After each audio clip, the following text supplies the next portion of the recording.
चलिए आज के क्लास में हम लोग मध्यकालीन बिहार जो पढ़ रहे थे, तो मध्यकालीन बिहार को समाप्त करेंगे। मध्यकालीन बिहार, देखिए मध्यकालीन बिहार की बात की जाएगी तो लगभग सभी शासकों के बारे में हम लोग जो बिहार में शासक कर रहे थे वो हम लोग क्या कर रहे हैं, पढ़ रहे हैं। इसमें हम लोग एक अलग सेशन इसी में मध्यकालीन में मुगल के समय का बिहार भी जोड़ दिए हैं और उसका जो है अलग से चल रहा है सेशन।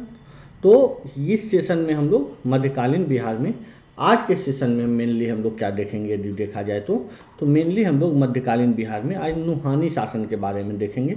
नुहानियों ने जो शासन किया बिहार में उसके बारे में देखा जाएगा। तो देखते हैं बिहार में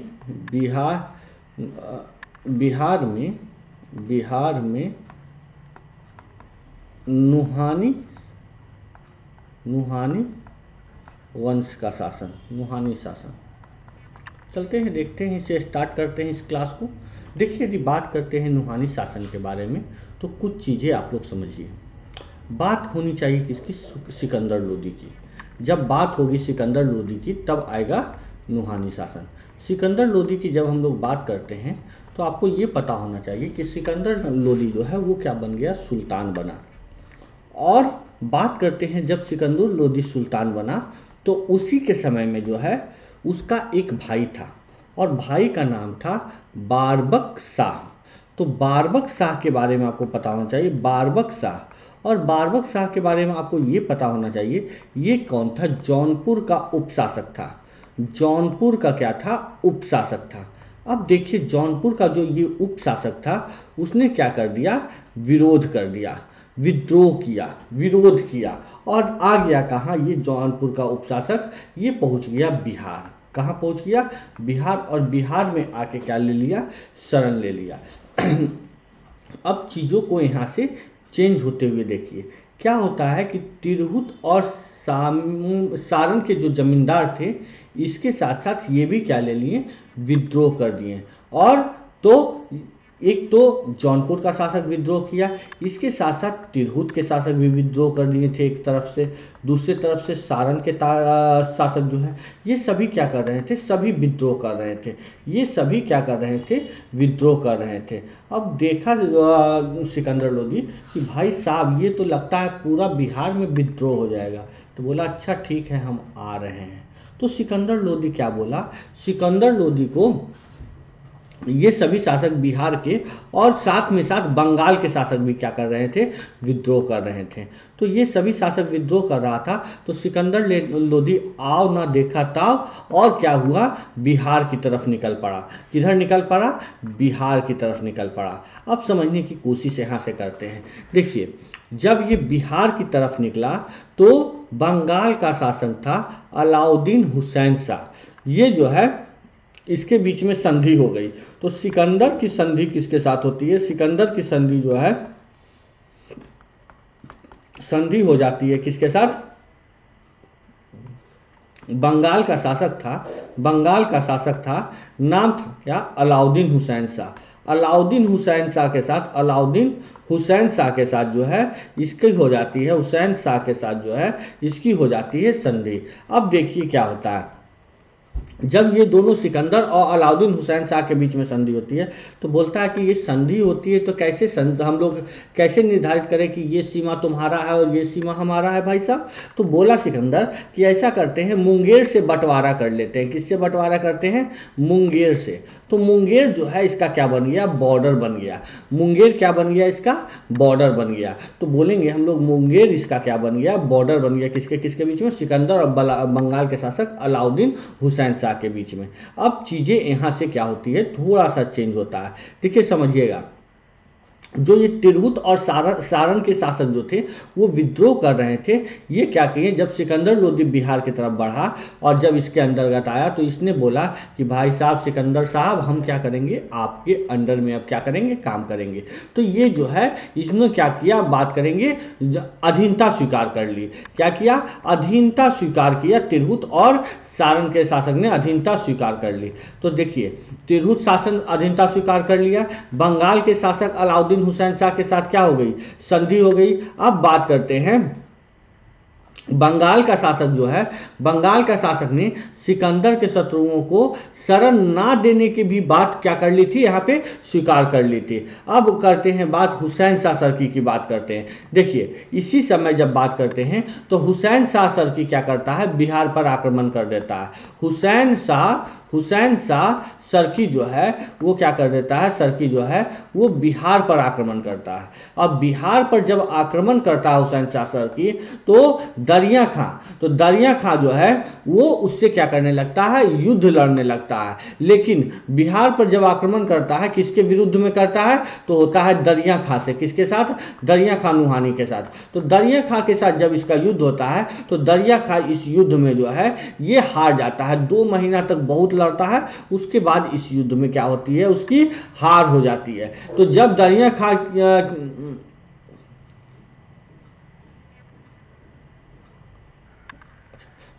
यहाँ तो दरिया खां क्या करता है, जीतता है। हुसैन शाह सरकी जो है इसकी हार होती है, इसकी जो मंशा रहती है वो हार जाता है।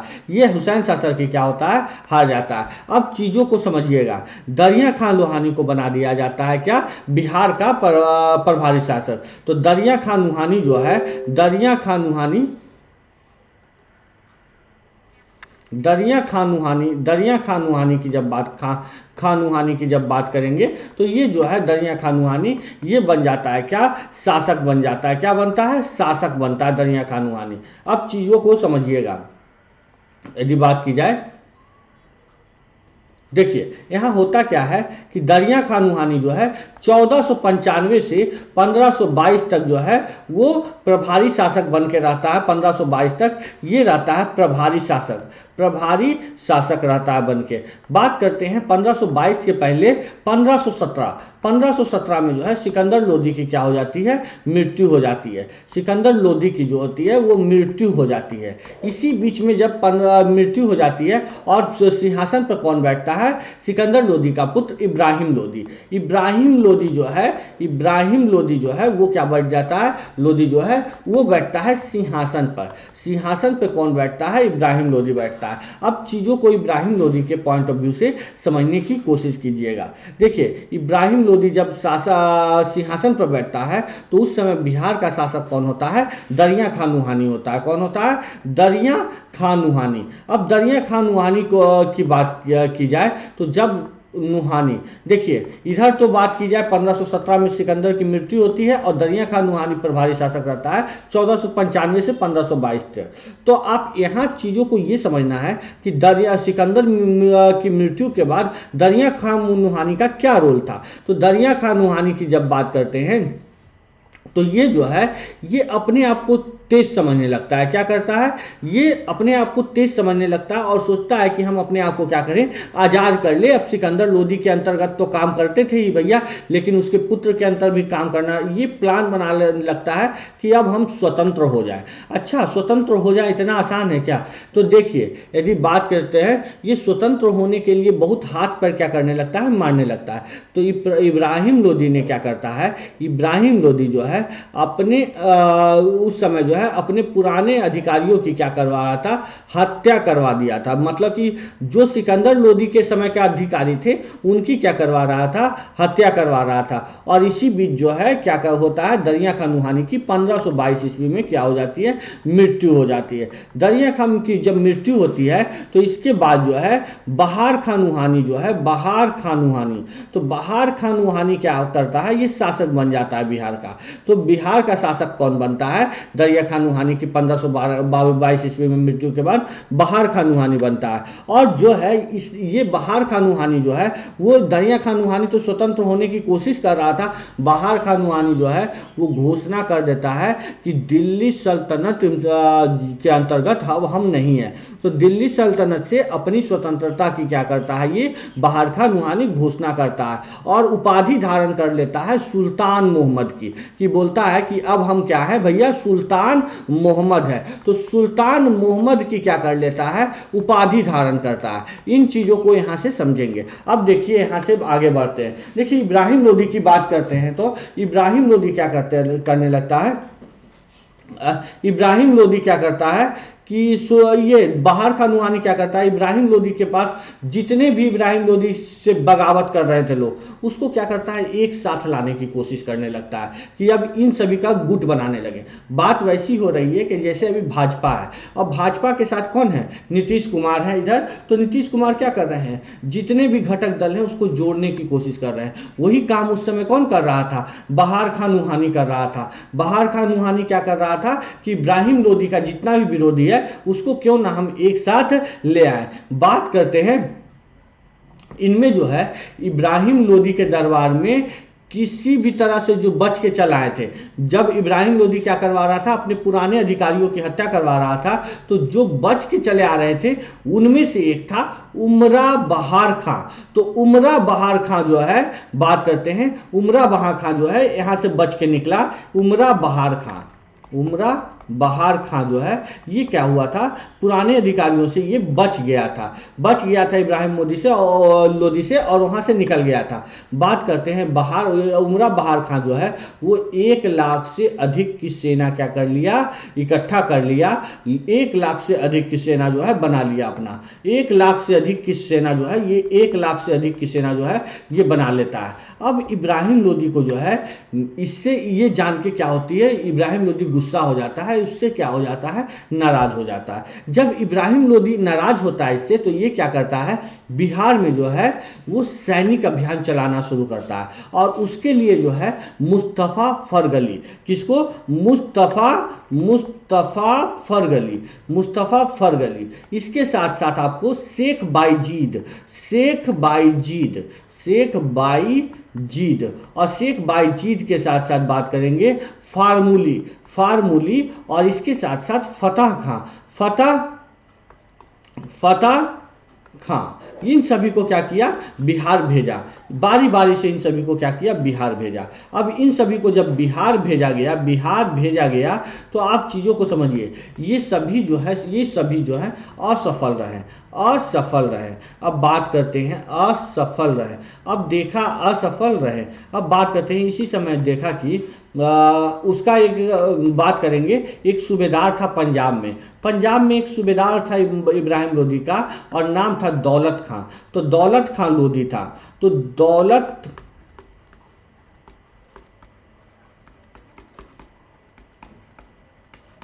पंजाब सूबेदार कौन था भैया, पंजाब सूबेदार था दौलत खां लोदी। अब दौलत खां लोदी देखा कि इब्राहिम लोदी क्या कर रहा है कि बिहार में जो विद्रोह हो रहे हैं उसको दबाने के लिए अलग अलग लोगों को भेज रहा है भाई साहब, तो ये मेरे साथ क्या करेगा जब उधर जीत जाएगा। तो इसलिए जो है दौलत खां लोदी भी क्या करता है, विद्रोह कर देता है। अब दौलत खां लोदी जब विद्रोह करता है तो ये डायरेक्ट इतना तेज आदमी कि डायरेक्ट फोन कहाँ लगा देता है भैया, ये डायरेक्ट काबुल फोन लगा देता है और डायरेक्ट बाबर से बात करना शुरू करता है। किससे बात करना शुरू करता है, बाबर से बात करना शुरू करता है और बाबर को कहता है कि आप भारत आ जाइए और क्या कीजिए, इब्राहिम लोदी पर क्या कर दीजिए, हमला कर दीजिए। तो ये दौलत खां लोदी जो है वो बाबर को बुलाने लगता है। बाबर भी क्या करता है, उसका प्रस्ताव जो है मान लेता है। बाबर देखता है कि इतना बड़ा देश है भाई साहब, इस पे यदि हम कब्जा कर लिए, दिल्ली सल्तनत पे कब्जा कर लिए, तो मतलब हम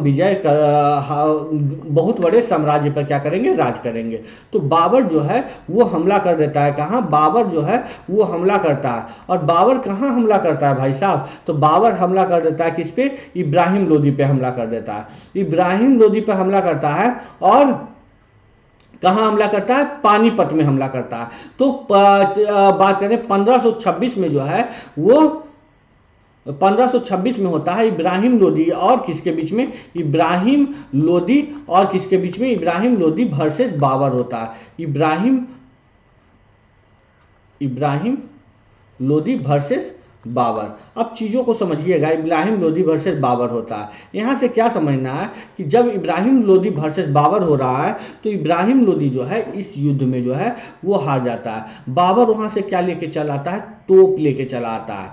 जब बाबर तोपों का उपयोग करने लगता है तो इब्राहिम लोदी सोचता है कि भाई ये यूज क्या कर रहा है, भाई क्या चीज़ से हमला कर रहा है। तो यहाँ जो है बाबर जो है अपने तोपों की मदद से किसको कर देता है, इब्राहिम लोदी को हरा देता है। यहाँ तो इब्राहिम लोदी को हरा देता है, तो इसको जो है कब्जा करना था दो जगह पे, एक दिल्ली पे दूसरा आगरा पे। तो बाबर जो है क्या करता है, एक दिल्ली और दूसरा आगरा। देखिए आगरा और दिल्ली के महत्व को समझिएगा। क्या है कि आगरा पे जो है हुमायूं को भेज देता है कि जाके हुमायूं क्या करो, हुमायूं आगरा पर जो है अधिकार कर लो, और दिल्ली पे जो है दिल्ली पर अधिकार करना है तो वहाँ पे उसका बहनोई होता है महेदी ख्वाजा। तो महेदी ख्वाजा को जो है वो क्या भेजता है, दिल्ली पर अधिकार करने भेजता है। तो बोलेंगे महेदी ख्वाजा को जो है ये भेज देता है कि दिल्ली पे जाके अधिकार करो। बात करते हैं इस युद्ध में जो है ना सिर्फ इब्राहिम लोदी हारा था, मारा भी गया था। तो ये पानीपत का जो युद्ध है, इसमें क्या है, पानीपत का युद्ध जो है इसमें हारा था और मारा भी गया था। कौन, इब्राहिम लोदी। ये आपको इब्राहिम लोदी के बारे में पता होना चाहिए। और इसी के साथ जो है इब्राहिम लोदी की मृत्यु के साथ लोदी वंश का अंत होता है, दिल्ली सल्तनत का अंत होता है, दिल्ली सल्तनत का अंत होता है, दिल्ली सल्तनत का जो है सल्तनत का अंत होता है। और बात करते हैं जब ये दोनों सल्तनत का अंत होता है और मुगल का क्या होता है, मुगल का क्या होता है, उदय होता है। तो हम लोग नेक्स्ट देख रहे थे, क्लास में देखे हैं, मुगल के बारे में पढ़ना शुरू कर चुके हैं, तो वहाँ देख लेंगे मुगल के बारे में। देखिए अब हम यहाँ से कुछ और चीज़ें आपको बताते हैं। देखिए बात करते हैं इब्राहिम लोदी की। तो इब्राहिम लोदी सुनता है कि इब्राहिम लोदी क्या हो गया भैया, मारा गया है।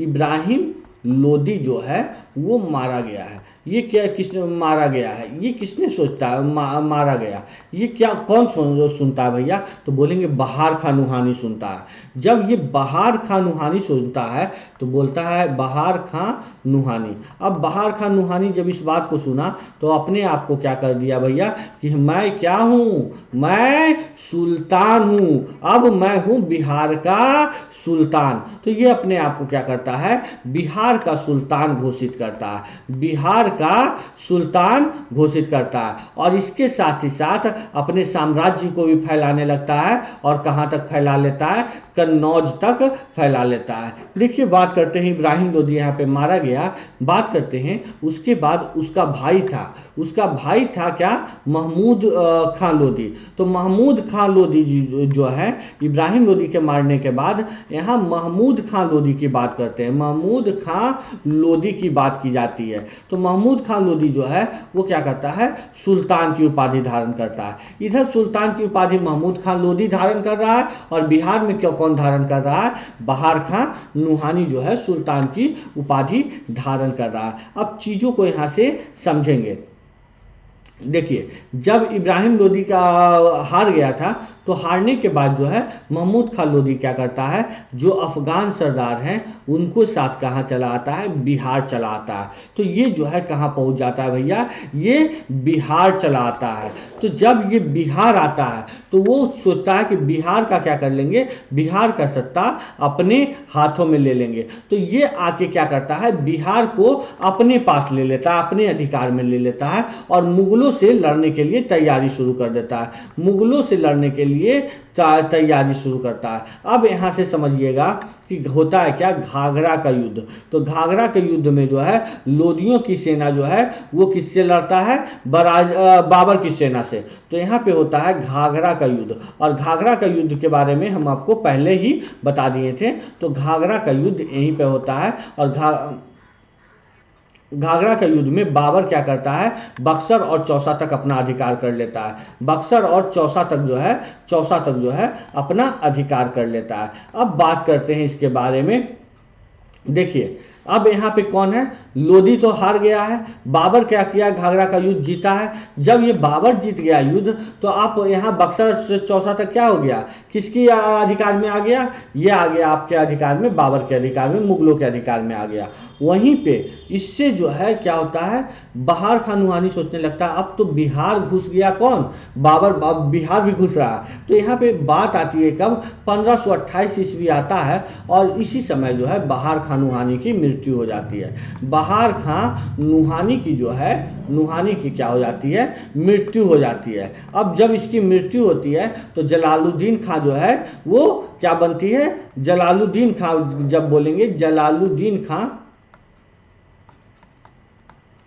खां ये क्या होता है, गद्दी पर बैठता है। जब जलालुद्दीन खां गद्दी पर बैठता है, आप चीज़ों को यहाँ से समझने की कोशिश कीजिएगा। देखिए जलालुद्दीन खां कहाँ बैठ जाता है, गद्दी पे बैठ जाता है, और उसका जो संरक्षक बनती है उसकी माँ बनती है दूदू बीबी। तो दूदू बीबी जो है उसकी कौन बनती है, जलालुद्दीन खां की संरक्षिका बनती है दूदू बीबी। देखिए यदि बात करते हैं यहाँ से क्या हम लोग नुहानी शासन के बारे में, तो जलालुद्दीन खां की माँ होती है दूदू बीबी और ये बनती है क्या, संरक्षिका। संरक्षिका बनने का जरूरत क्यों है, क्योंकि जलालुद्दीन खां या कह सकते हैं जलाल, ये क्या था भैया, ये नाबालिग था। अब नाबालिग है तो इसके लिए कोई संरक्षण तो देगा, तो ये जो है कौन बन जाती है, दूदू बीबी संरक्षिका बन जाती है। अब यहाँ से चीज़ों को समझिएगा। देखिए शेर खां को क्या किया गया था, नायाब नियुक्त किया गया था। फरीद खां या शेर खां को जो है,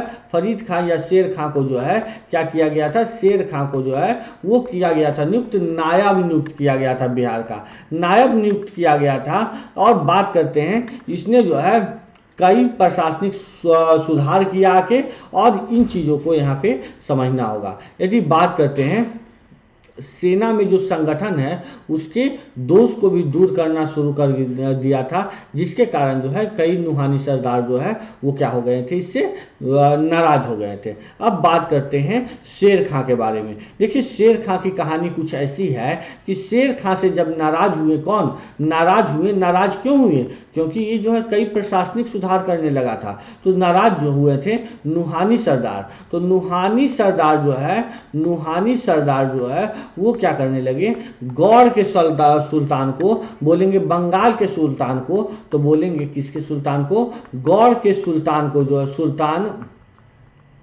गौड़ के सुल्तान थे नुसरत शाह को भी क्या करने लगे, उस्काने लगे कि देखो ये जो है ये गलत काम कर रहा है, तो इसको क्या करने लगे, उस्काने लगे। इसी बीच में क्या हो जाती है, दूदू बीबी की जो है वो हो जाती है मृत्यु। इसी बीच में दूदू बीबी की मृत्यु हो जाती है।